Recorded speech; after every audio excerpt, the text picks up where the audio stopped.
Hi guys, I wanted to talk about Zelda and why I think that she is a contender for possibly being top tier in Smash Ultimate.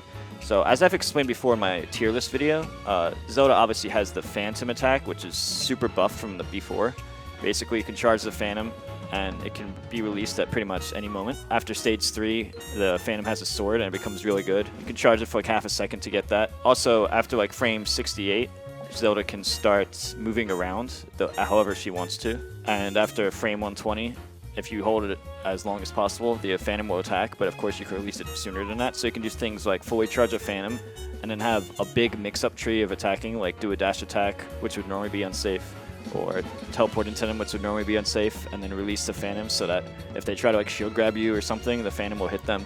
You just have a mix-up tree, which is heavily in your favor after that moment. So that could be very good for neutral and for ledge trapping. But there's another thing that came out recently, which more recently than that tier list video I made, which is like a new discovery that's been made since then, and that's apparently that Zelda's throw game, particularly up throw, is actually like probably the best throw in the game. There's clips where Zelda grabs Marth at like, I'd say 68 on Battlefield from the ground, and then just up throw up airs, and then kill combos him. And he did the same thing to a DK at the mid 70s.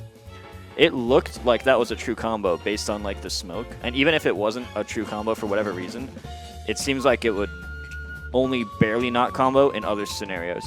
And that was done with a Switch controller, so it's probably going to be easier and more consistent when you use a GameCube controller, because you can like hold the buttons a certain way and claw and then hit up on the C-stick. It's harder to be like perfect on a Pro controller, but I think it's true at certain percent. So basically you can view Zelda as like the new DK or the new pre-patch Diddy in terms of the throw specifically. So basically you have a new Ding Dong or a new Hoo-Ha with Zelda. Basically, you grab them at the mid-60s, give or take, depending on the matchup, stage, rage, and all that. Let's just say an average of mid-60s, and then you can actually get a KO off that. Another way that move functions is actually like Mewtwo's up throw at the higher percents, where let's say you're at 130-ish, give or take.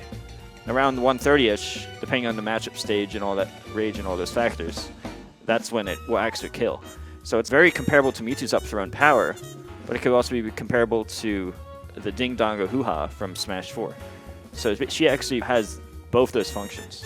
So when you combine the fact that she has a kill throw at the mid-percents, mid-high percents, and a kill throw at the high percent, with the fact that her neutral is buffed and her ledge trapping is buffed in a Phantom, I think Zelda has a lot more potential than she did in the previous games. And I think tools like that, I just don't see her being lower than high tier, because those are very consistent tools, which she did not have access to in the past.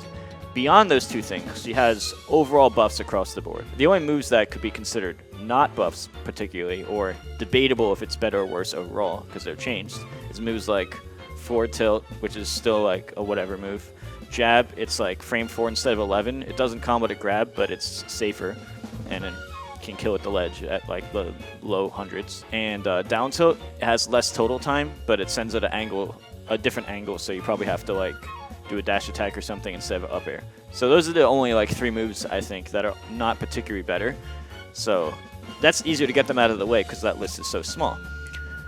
As for her other moves like up tilt and up smash are just like way better, because apparently, according to the Zelda players I've talked to, they actually straight up beat moves like Cloud down air or like Ridley down air. From what they told me is that you can just up tilt to up smash and it just beats those moves without even trading. It just has more reach above you.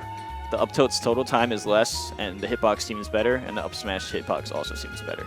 So those are 2 notable things that I was told. Back to her grab. If it was better than this, it would be broken. It's still a frame 10 grab. So for comparison purposes, most grabs, I believe, like the average grab is frame 6 or 7 or 8 in Ultimate, whereas Zelda's grab is frame 10.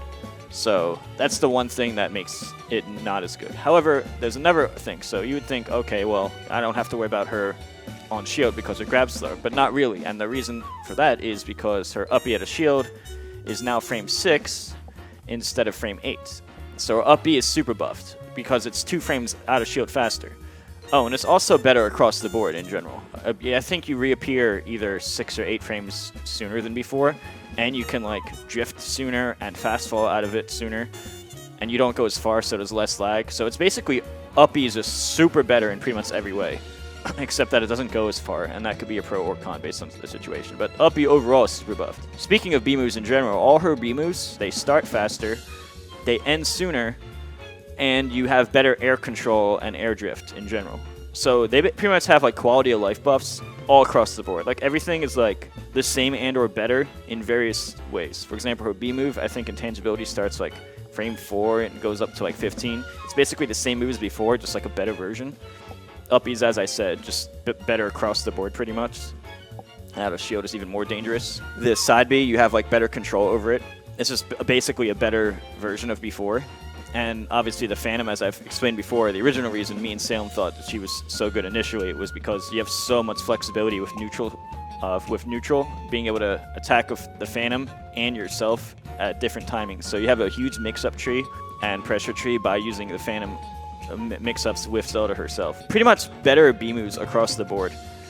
And this is also, again, this is before we discovered the kill throws. I forgot to mention dash attack.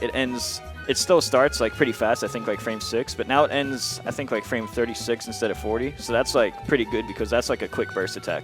The running dash attack of down the C stick, I believe that's gone, but you can now press forward on the C stick and it's like a replacement. I haven't actually confirmed or tested this myself, but from what other players have told me, you can do that. So the quick burst attack, dash attack, is still in the game. It just requires to relearn different muscle memory.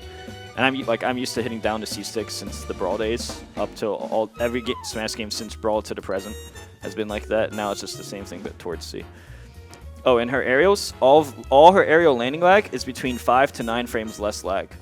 So your forward air, it starts on like frame 6, and the backers frame 6, but now the landing lag is like, I think one of them went from like frame 25 to 16. Yeah, it's all between 5 to 9 frames less landing lag. So that is significant because moves that were unsafe before, you get guaranteed punished. Now you can like shield first or like do an action first, and I feel like that's pretty huge. Up air in general is stronger, and being able to combo it off up throw is huge. Down throw to up air, it's not really a thing anymore. However, you can just down throw into nair or down throw into back air now, which is still really good. The forward throw doesn't kill, but the back throw is like stronger than like a Bayonetta forward throw, but like weaker than a Ness back throw from what I've been told. So basically all her throws are pretty good. I feel like having a burst attack and 2 good out of shield options makes her better up close than before. And with like down tilt and jab ending sooner, that could be useful for neutral close range poking. Being able to actually use aerials now instead of just losing the block and punish for free. Phantom mix-ups, teleport being safer, all B moves being safer. Everything pretty much across the board's safer.